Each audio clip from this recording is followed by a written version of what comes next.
So, like I said in my last video, I saw a lot of movies in theaters last week. So, in order to catch up, I'm going to do two movies in one review. So, this will be a review for Aladdin and Godzilla.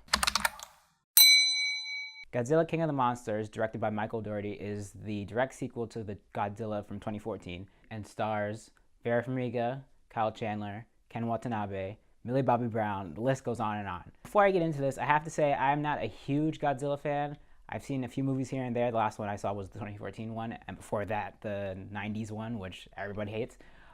So I was not going into this one as a super fan. I was going in as a casual viewer. And on that front, I thought this movie was fine. I think it gave a lot for the fans of the franchise. It did a lot for them. There's a lot of callbacks to the older movies. A lot of monsters fighting. If that's what you want to see, this movie has it. But in terms of story and character, there's a little more that needed work, in my opinion. So what worked? First and foremost, the monster fights in this movie were great.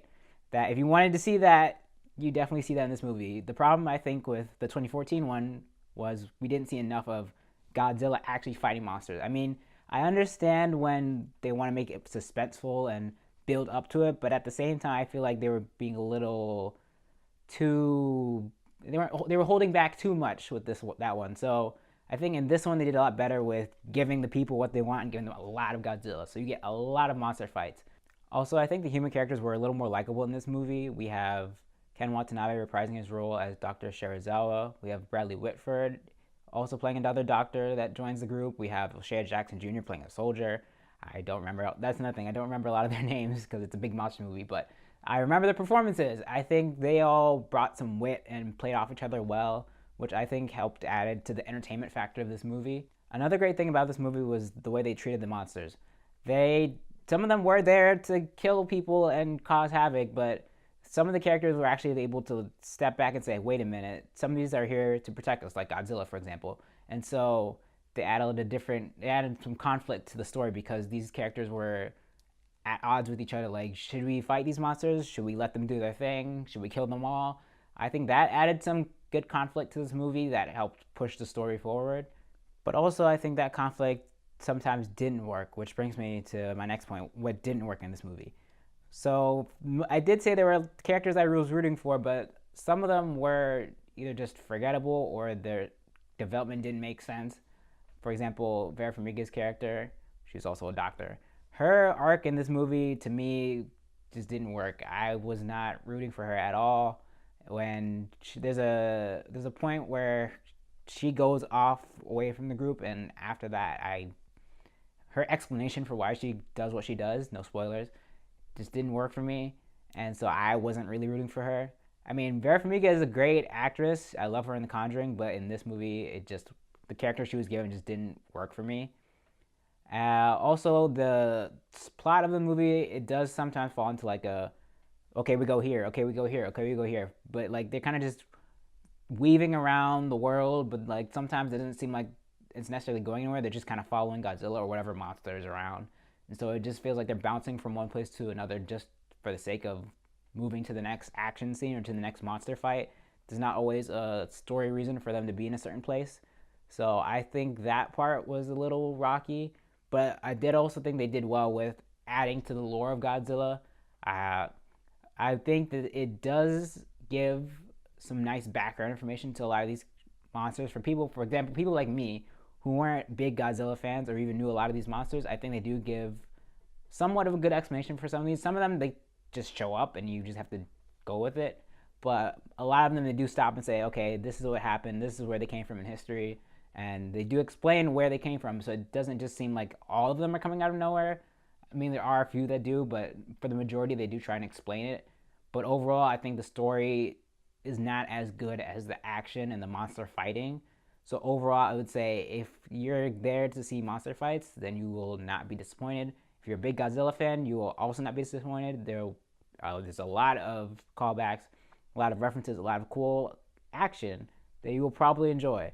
But if you're a casual fan, I may say just wait till this comes on streaming or DVD. Again, you could probably see from the box office, a lot of people didn't really go to see this movie in the first weekend. So that might be why, because it's not a casual movie necessarily, but it is a big action monster movie. So if that's what you're looking for this summer, then I would say go see it. But if not, then it's worth waiting. Next, we have Aladdin. Aladdin, directed by Guy Ritchie, is the next Disney classic to get the live action treatment. It stars Naomi Scott as Aladdin, Will Smith as the genie, and Naomi Scott as Princess Jasmine. Going into this movie, I tried to have no expectations. The first trailer, I was intrigued. The second trailer had me worried. I think that was the one where they first showed off Will Smith as Genie. But then the third one kind of won me back. So at this point, I wasn't really sure what to expect from this movie. And honestly, I was pleasantly surprised. It was a pretty faithful adaptation to the original. To me, it kind of felt like a play. It was very colorful. There's a lot of songs, of course. And it's pretty much the story we all know and love. So what worked? First of all, this movie does, like I said, look great. It's very vivid colors, very lively environment that they create in this movie. Also, the performances were actually really good. Will Smith had big shoes to fill. He had to take over the role from Robin Williams.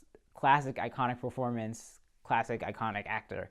And so there was no way necessarily, I think, to beat the performance that Robin Williams gave, only to add your own spin to it, which I think Will Smith did well.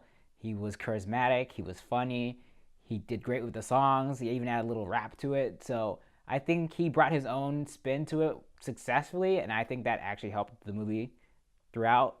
I also think Naomi Scott did a great job playing Aladdin. Again, I say it's like a play. He was an actor who embodied the character Aladdin, and I think he did well with the physical parts as well as the emotional parts. And when I say physical, I mean like the jumping around, the parkour.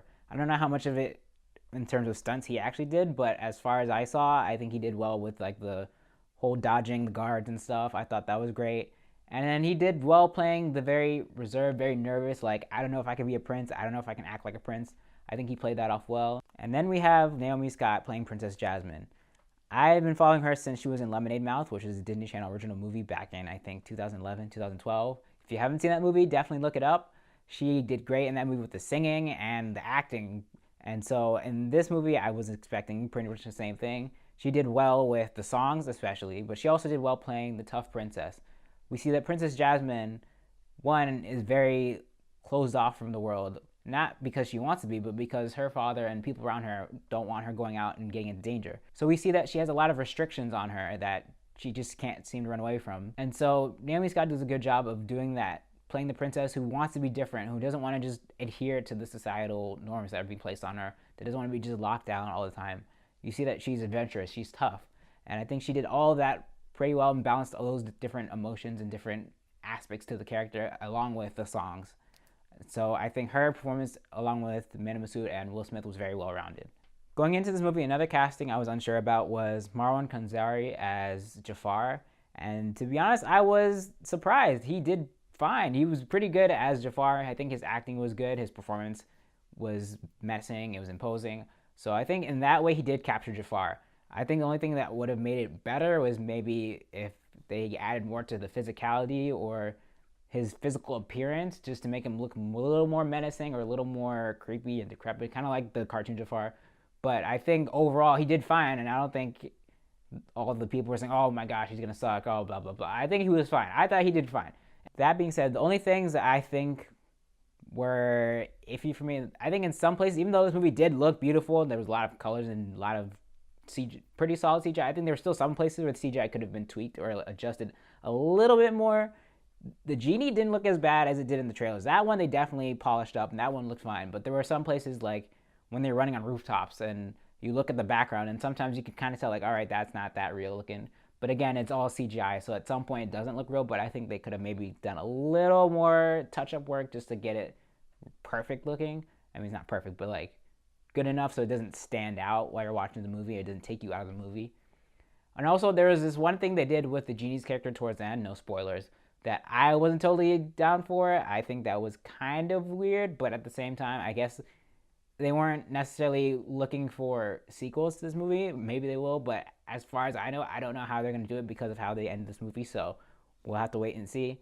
But overall, I think Aladdin was a good time. I think it was fun. You can definitely bring your family to it.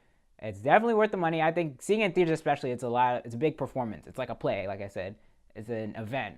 So if you want to go catch it in theaters, definitely do it as soon as you can. It's probably going to be there for a while because it's a Disney movie. So, have you seen Aladdin and Godzilla? What did you think? Do you agree with what I said? Let me know down in the comments. Don't forget to like, comment, and subscribe. More videos coming this summer. See you in the next one.